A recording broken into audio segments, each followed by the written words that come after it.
Veç do të mikrofon, le marrë. Se vjem u vesh. Veç më rejë shkollën. E kam mirën të është më në mirë. Jeza, edhe mikrofonin? Nuk shprej ka po. Jema se të lartë, bërë?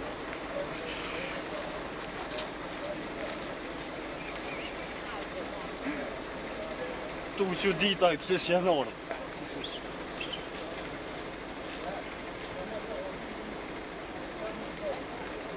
Arbana vetë në mikrofon.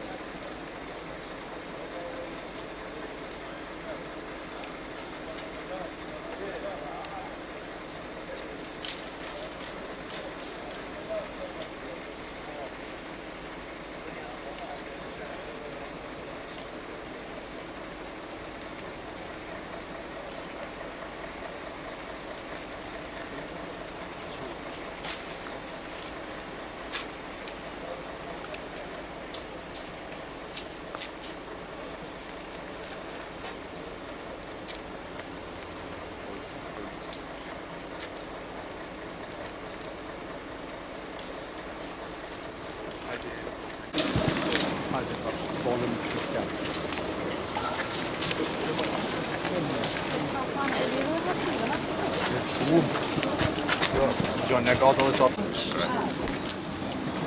Që e improvizaj? Do të shojmë pjumë të atja.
Bashkë me Ministrin në detyrë të shëndetësisë, Arben Vitim, jemi këtu në fushë Kosovë për ta bërë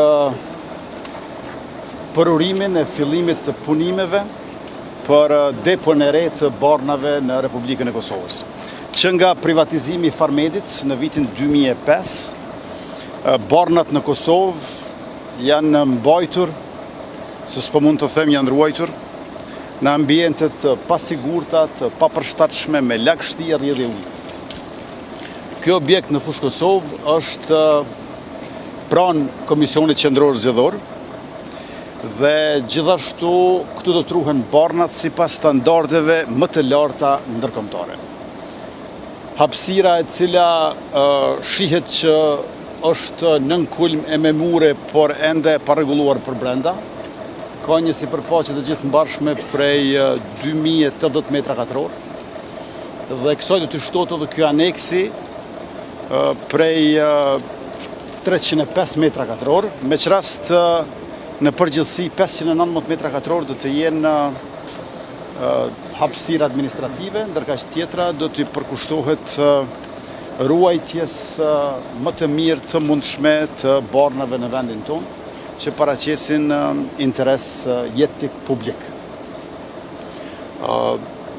Gjithsej punimet do të zgjasin 6 muaj, pra rreth 180 ditë, që do të thotë se aty te viti i ri do ta bëjmë edhe përurimin e objektit të përfunduar, ndërka që kostoja e gjithëmbarshme është 1.770.000 euro prapërsisht. Uroj që gjithçka të shkojë mbare mirë dhe që operatori ekonomik të përfundoj punimet ashtu si jemi marrë vesh, edhe me eficiencë edhe me cilësi. Faleminderit ministër shumë dhe urimet të gjithë qytetarëve, kjo e arritur shumë e madhe për vendin tonë e në veçanti për shëndetësinë, për mjekësinë tonë. Faleminderit shumë kryeministër, faleminderit shumë gjithëve, është një moment edhe i veçantë, edhe emocioni për mua, sepse ky projekt është një prej projekteve më të rëndësishme në shëndetësinë kosovare, pasi ka të bëjë me ruajtjen e barnave, që domosdoshmërisht ka ndikim të drejt për drejt edhe në cilësinë e shërbimeve për pacientët edhe për qytetarët tonë. Si shta dhe kryeministri, për më shumë se 20 vjetë barnat janë ruajtur në ambiente as pak të përshtatshme për ruajtjen e tyre, në një ambient tash që janë rreth 1.100 metra katror, që nuk i plotësojnë kushtet, dhe më në fund po ndërtohet një depo e re qendrore, e cila do t'jetë depo moderne, përveç kushteve teknike të cilat do t'i plotësoj, do të jenë e të instaluara edhe sisteme të ndryshme digitale që do të mundsojnë përveç ruajtjes së barnave edhe menaxhimin e distribuimin sa më të mirë të tyre, jo vetëm në spitalet tona, po në të gjitha komunat në për QMF e ambulanta në mbar Republikën e Kosovës. Prandaj edhe një herë po them, është një moment i veçantë, urime të gjithëve. Faleminderit të gjithë punëtorëve që deri tani në kushte as pak të përshtatshme kanë punuar për ruajtjen e barnave dhe janë marrën me detyra të cilat kanë qenë jashtëzakonisht vështira, e tash pas 6 muajve me këtë objekt të ri do të jetë më lehtë edhe për ta, do të jetë më lehtë edhe për neve, e mbi të gjitha prapo e përsëris do të rritet dukshëm cilësia e shërbimeve shëndetësore. Ministër, a janë zgjedhja vetë në përfaqësinë aktuale politike? Ju të gjithë dini se unë kam hyrë në qerekun e dytë të vitit të 5 të mandatit plot. Çdo opozitë demokratike përpiqet që t'ja shkurtoj mandatin qeverisë. Përveç opozitës kosovare, e cila, siç jeni dëshmitar të gjithë ju, po ja zgjat mandatin qeverisë aktuale. Dikush edhe mund të mendoj që kemi marrëveshje. Pra, ne si qeverinë detyrë, kemi marrëveshje me opozitën aktuale që ne të qëndrojmë sa më gjatë në pushtet. Por ju siguroj që kjo nuk është e vërtet, unë nuk kam shpjegim racional për këtë sjellje në për të cilën po kalojnë institucionet e Kosovës, në veçanti ku vendi i Republikës ende i pathemeluar, sepse qeveria është në detyrë dhe ne në bazë të nenit 31 të ligjit për qeverinë, një mend kemi më pak kompetenca, por ne kemi njësoj shumë punë. Sa më herët që e konstituojmë kuvendin duke e formuar me votim të fshehtë, që po e provojmë tani kryesinë e kuvendit, aq më shpejt do të jemi edhe tek qeveria e re. Në ndërkohë që nuk ka qeveri të re, kurti 3, ka qeveri në detyrë, pra kurti 2.5. Kjo është realiteti të cilët s'kam se çfarë shtoj. Kryeministër, ju po thoni që i keni 61 vota për qeveri. A mundim na tregu pse ato s'po i përdorni për kryetarët kuvendit? Kur të vije puna e qeverisë, që është përgjegjësi e subjektit fitues në mënyrë ekskluzive, atëherë ne do ta dëshmojmë veten. Tash kuvendin duhet ta bëjmë të gjithë bashkë. Pra kuvendin nuk e themelon subjekti fitues. Pavarësisht sa vota i ke, duhet që të bëhemi bashkë ta themelojmë kuvendin. Ata që e kanë shkruar kushtetutën e kanë pas të qartë qëllimin. Prandaj edhe nga 5 nënkryetar të kryesisë së kuvendit, vetëm njërin ja kanë lënë subjektin fitues. Lëvizjave të vendosën si të ardhshme mund t'i marrë edhe 80%. Po sërish do ta kemi vetëm një nënkryetar. Dhe për çdo nënkryetar nevojiten 61 vota. Andaj, unë kam propozuar, po, nuk është respektuar, nuk është përfillur madje një gjë e tillë, të ulemi bashk dhe në paket të votojmë në kryetar të Në këto 4 tetorët tek ato 15 ditë kur duhet të formohet qeveria me mua si mandatar dhe kur unë duhet të dëshmoj vetën e opozita ka shansën të më testoj. Apo tentoni të bëni një marrëveshje politike jashtë LDK-s që ka refuzuar kryeministri. Dhe cila është puna juaj në këto 4 tetorë si lider politik i lëvizjes vendosje, pra që të siguroni votat për ta krijuar shumicën parlamentare. Me datën 1 maj, unë jam përpjekur që të bëj marrëveshje për votim në paket të kryesisë së kuvendit. Kryetarja e vetëvendosjes, nën kryetari i vetëvendosjes, nën kryetari i PDK-s dhe nën kryetari i LDK-s. Mandej do të kishim 2 pakicave.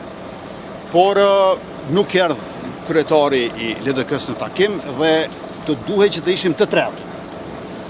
Mua mu tha që duhet të kemi marrëveshje politike, jo marrëveshje për procedurë.